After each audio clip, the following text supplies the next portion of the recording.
Olá, gente. Eu sou Mariana Casula, estou aqui com Carolina Fiaschi.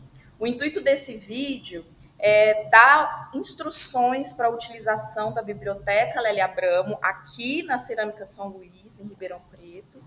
E então, se você é um frequentador do espaço ou pretende frequentar o espaço e a Biblioteca Lélia Abramo, fica com a gente até o final do vídeo, ok? Então, a gente vai dar as informações para a utilização desse acervo que foi revitalizado aí, que passou por uma organização sistemática, técnica, com o intuito, com o porquê de abrir esse espaço de leitura que já existia aqui em Ribeirão Preto, mas que não tinha uma certa funcionalidade na prática, no dia a dia. Então, o intuito foi organizar esse espaço para que ele se tornasse mais criativo e mais acessível à comunidade de Ribeirão Preto. Esse projeto, o Projeto Leia, que possibilitou isso, ele veio para disponibilizar esse acervo de maneira mais intuitiva, organizar ele para que esse acervo se tornasse colaborativo, adequado, né, organizado em relação ao espaço e à utilização dos frequentadores daqui da cerâmica. São vários grupos de teatro, de dança, que utilizam desse espaço em comum. Então, um dos intuitos também para revitalizar esse espaço foi casar intervenções artísticas com os processos técnicos da biblioteca. Então, enquanto aqui a gente estava organizando a biblioteca, catalogando livros, várias intervenções artísticas aconteceram, mesclando aí literatura, música, dança, e tudo partindo desse espaço, desse universo da leitura. Então, vamos trocar algumas ideias. Então, primeiramente, a Biblioteca Lélia Abramo, ela tem 3.500 itens divididos aí entre livros, revistas, jornais, locais, documentos históricos, e mais de 10 grupos culturais fazem uso desse espaço diariamente, semanalmente, na sua criação, espaço de ensaio, produção e apresentação também. Então, como principal foco, a gente tem, pelo uso da biblioteca, o estímulo a esses grupos de utilizar esse acervo para suas criações diárias, para suas produções diárias, suas pesquisas. Então, o principal foco mesmo do LEA foi isso, a utilização do pessoal que já frequenta aqui e dos futuros que virão, né? Então, para se falar tanto do projeto e da biblioteca que foi revitalizada, a gente precisa retomar, pensar um pouquinho o que é uma biblioteca comunitária. São ambientes que são criados pela iniciativa das pessoas, da comunidade civil, enfim, em geral, e possivelmente com intervenção do poder público, ali com projetos, leis de incentivo. Então, esses centros, esses espaços comunitários, eles possuem esses acervos, esse conjunto de livros multidisciplinar, para abarcar o quê? Diversos perfis de público, diversas pessoas que vão frequentar esse espaço, porque é muito múltiplo, é muito diverso. As bibliotecas comunitárias são frequentadas por pessoas de diferentes classes sociais, diferentes grupos, e por aí vai.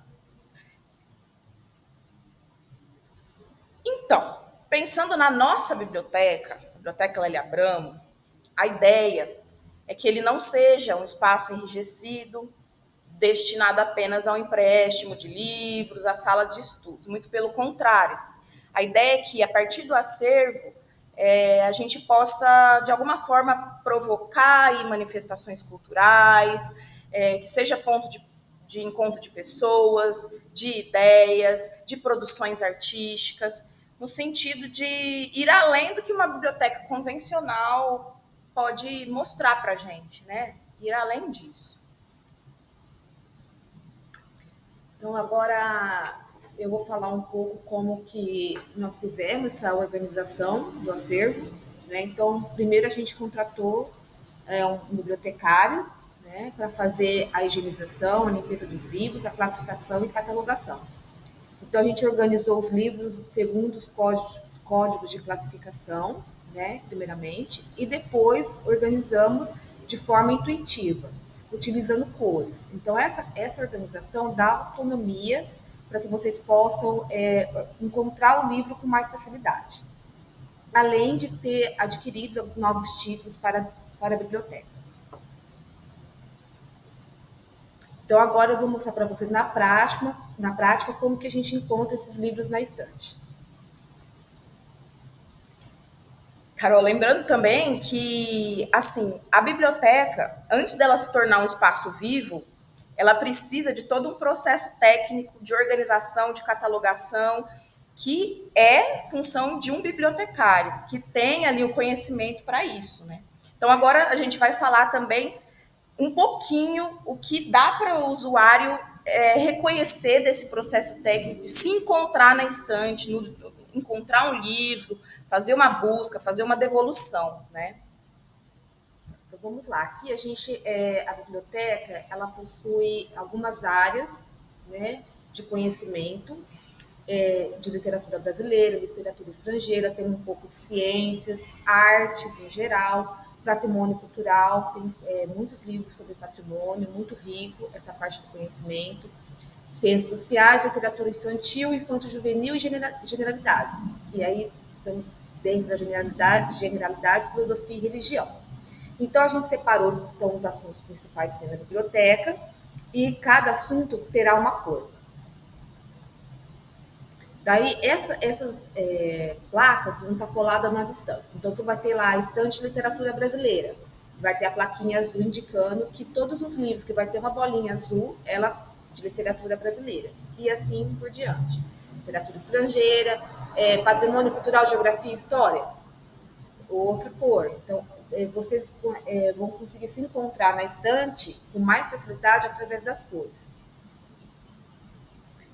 Então, para começar, né, essa catalogação, a gente utilizou um sistema que chama PHL, é um software de livre acesso, né, para a gente catalogar esses livros e etiquetar esses livros. O sistema serve para catalogar, a gente imprimir a etiqueta, colar no livro, e também para a gente ter documentar esse acervo, né?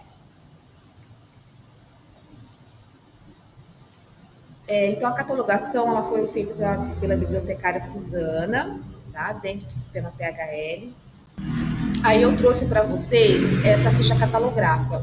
Você já deve ter visto no livro, todo livro que você pega tem essa ficha catalográfica. Nessa ficha, você vai ver aí o nome do livro, o autor, a edição, a cidade, a editora, o número de páginas, o tamanho do livro, o formato e ISBN, que todos os livros têm, eles todos passam por essa numeração, e os assuntos. Além do código, aqui embaixo, do lado direito, que é o CDD ou o CDU. No caso da biblioteca, aqui nós usamos o código de catalogação CDD. Então, eu vou dar aqui alguns exemplos. Eu quero o livro História do Teatro Brasileiro, do autor João Roberto Faria. Então, se ele é teatro, está na classe 700. Né? O código da autoria, como funciona? É um sistema, ele chama Cutter. Então, primeiro vem o nome do autor, Faria, que é o sobrenome, né? A gente sempre coloca o sobrenome. Então, Faria, F, 224, é gerado por esse sistema, é um número gerado pelo sistema. E o H. O H é a primeira letra do nome do livro. Então, a gente destinou que a cor vermelha era a cor das artes. Então, sempre você vai ver a etiqueta, lá o exemplo da etiqueta, a Leia, que é a biblioteca, aí primeiro vai vir o 700, o número da área, o código de autoria do autor, embaixo o número do tombo, que a gente fala, 1665, então ele foi o livro 1665 a entrar no sistema, e o número de exemplar. Aí, junto com essa etiqueta, ele vai ter uma bolinha, que vai ser a bolinha vermelha, tá? E assim acontece também com o próximo exemplo, que é o cortiço. Então, tá lá, 800 é literatura brasileira, aí embaixo você vai ter o código de autoria, que é A de Azevedo, o número do autor e o C, que é de cortiço. E ele sempre vai estar na estante azul claro, porque a literatura brasileira é azul claro. Você encontrou o seu livro na estante? Legal. Então, o que a gente tem que fazer? Então, agora que é uma das partes mais importantes, como a biblioteca ela vai existir sem todo dia, sem diariamente a figura de um bibliotecário, é muito importante que todos que utilizam a biblioteca se tornem responsáveis por ela e responsáveis pelos livros que emprestam.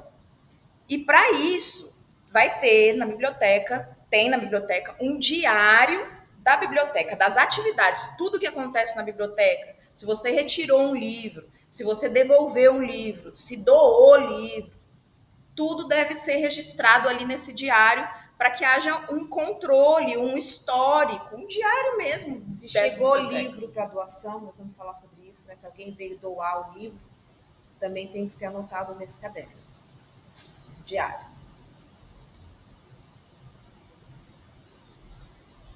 E aqui a gente trouxe a foto, né, de como ficou organizada a estante. Então vocês podem ver que tem etiqueta, embaixo tem a bolinha com a cor, que cada assunto vai levar. E assim, eu vou devolver o livro na estante. Eu vou devolver pelo código alfanumérico, né? Eu vou ler o código. É importante vocês fazerem esse exercício, de saber. Por exemplo, eu peguei um livro de literatura brasileira. Então, eu já sei que ele está na estante azul. Então, vamos lá, através do código, colocar ele no seu lugar certo. Lembrando que primeiro vai ter o nome do autor. Vamos lá recapitular o exemplo. Então, lá, eu peguei o livro Curtiço. Então, ele vai estar na literatura brasileira, na cor azul. Eu vou começar o quê? Primeiro pelo A. Ah, então ele é do Azevedo? Então eu vou começar lá do A. Aí eu vou lá, A101, A300, A900. Aí eu vou lá colocar ele lá no 994. E depois eu vou seguir, por último, o nome do livro. A994A, A994B, A994C. É ali que ele se encaixa. Tá? Então vocês vão ver que o Aloysio de Azevedo vai ficar tudo pertinho, juntinho. Vai estar sempre pertinho, autor com autor, né?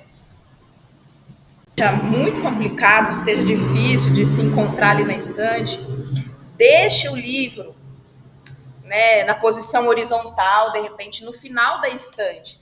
Porque alguém que tem ali mais familiaridade com todos esses códigos, para que essa pessoa possa retornar ele no lugar adequado, para que ele não se perca aí pela biblioteca. Porque se coloca o livro fora do lugar, aí depois é difícil de encontrar. Bom, os livros infantis a gente fez de uma forma diferente, porque os livros infantis geralmente eles são muito fininhos e fica muito difícil você organizar com o sistema alfanumérico. Então, o que a gente fez? A gente organizou pelo nome do livro. Então, vamos supor, você quer achar o livro A Princesa e o Sapo. Então, você vai na letra P, né? Ele não vai estar organizado pelo sistema alfanumérico, sim pela primeira letra do título do livro. Legal. Agora, política de doação da biblioteca. Que tipo de livro pode entrar, deve entrar na biblioteca, né? O que acontece, geralmente, né, Carolina? Às vezes a gente tem uns livros em casa que não sabe o que fazer, não quer mais, aí pensa, poxa, vou doar para a biblioteca Lélia Abramo. Só que o livro, às vezes, nem cabe para a proposta da biblioteca, não é de interesse do público da biblioteca, né? Então, a gente tem que pensar muito bem na hora de receber essas doações. A pessoa pensa que está fazendo, que está ajudando, mas na verdade a gente tem que pensar o que é interessante para vocês que frequentam a biblioteca. Quais livros são interessantes para vocês? Chegou alguém aqui para doar, olhar o livro, é interessante? Esses aqui vão ficar, esses não são interessantes, né? Não consigo falar não. Como que eu vou falar não, uma pessoa, eu não quero esses livros? Então, é importante entender que toda biblioteca ela tem uma política de doação. Né? Então, você explicar para a pessoa que aqui existe uma política, que aqui, né, tem uma bibliotecária que fez uma política e certos livros não são interessantes para o acervo, porque vai acontecer novamente de acumular livros. O que não é interessante para o acervo? Que a gente percebeu, livro didático não é interessante para o acervo. Enciclopédia não é interessante para o acervo. Livro sobre religião não é interessante, a não ser que a gente tenha livros de todas as religiões, que a gente não pode ter somente algumas. Então, não é interessante. Livros muito antigos sobre medicina, biologia, né? É, é, Livros a, que não se utilizam mais, conceitos que já são obsoletos. então, assim, pensar, vocês, como frequentadores, pensar o que é interessante. Livros de literatura, artes, filosofia, né? Às vezes de línguas, não sei se vocês... Patrimônio. Patrimônio, né? História, mas também observar sempre se o livro não é antigo, né? Eu acho que é importante mais vocês pensarem no que é interessante para vocês e saber falar não. Né? Exato. Isso não é interessante para mim, pode ser interessante para outra biblioteca. Exato. Gente, agora, já indo para o finalmente, né? A gente tem uma questão de que o que os frequentadores podem esperar, ou podem ter do espaço, podem, enfim, o que pode acontecer no espaço aqui para frente, agora que ele está catalogado, organizado, tem o inventário de tudo que tem no acervo, já temos uma forma mais dinâmica de se encontrar nesse acervo. Então, além das aquisições, além do uso, além do empréstimo, que esse espaço possa trazer novas ações, ações culturais a partir deles. Então, é possível também que ali parta uma contação de histórias, mesmo com o espaço reduzido, é possível para um número menor de pessoas, que esse espaço também possa trazer clubes de leitura, que hoje em dia na cidade tem surgido bastante clubes de leitura. A cerâmica aqui no espaço da biblioteca pode ser um desses pontos de clube de leitura. A visitação das escolas que já era uma prática da cerâmica antes da pandemia, pode continuar a vir, pode vir a ser feita novamente, e os novos projetos que podem vir, porque afinal de contas também, esse foi um projeto que possibilitou o básico da biblioteca, que é a sua organização técnica. Né? Então, novos projetos podem vir para trazer outras coisas, outras manifestações a partir dessa biblioteca. E fazer com que ela continue viva, que as pessoas, né, conheçam, tenham vontade de conhecer o que tem no acervo, tenham vontade de pegar o livro, né, fomentar mesmo o hábito da leitura, né? Aqui tem muitos livros de literatura, né? A gente que participou da organização do acervo, tem muitos livros interessantes de literatura, fizemos também novas aquisições. Exatamente, estão vindo aí mais de 40 títulos novos, literatura contemporânea, Mia Couto, Gabriel Garcia Marques, as listas das literaturas, dos livros pedidos em vestibular também, Carlos Drummond, Fernando Pessoa, Conceição Evaristo, também novos títulos vão vir para que esse acervo fique mais rechonchudo, mais interessante para vocês, para todo mundo. Né? Então, uma coisa que você falou também, Carol, dessa utilização pelas pessoas, é essa questão, o que virá da biblioteca vai partir também do apoderar-se dela, vocês enquanto usuários, de ter para si esse espaço, de ter para si esse espaço de uso coletivo, de espaço que pode trazer muitas criações, e também um espaço de responsabilidade comunitária, né? Um espaço que reforce mais aí uma coisa que é da cerâmica, de favorecer a coletividade, de pensar sempre no ambiente comum, no espaço comum, nas coisas comuns, né? Certo? Acho que é isso. Aproveitem. E se tiver alguma dúvida, né, Mário, em relação à biblioteca, podem procurar a gente e sempre rever, de repente, esse vídeo também, ali a parte técnica que a Carol explica, de como se localizar na estante. Uma coisa que vem também com a prática. sim. Tá certo? Tchau, tchau, gente. Até mais.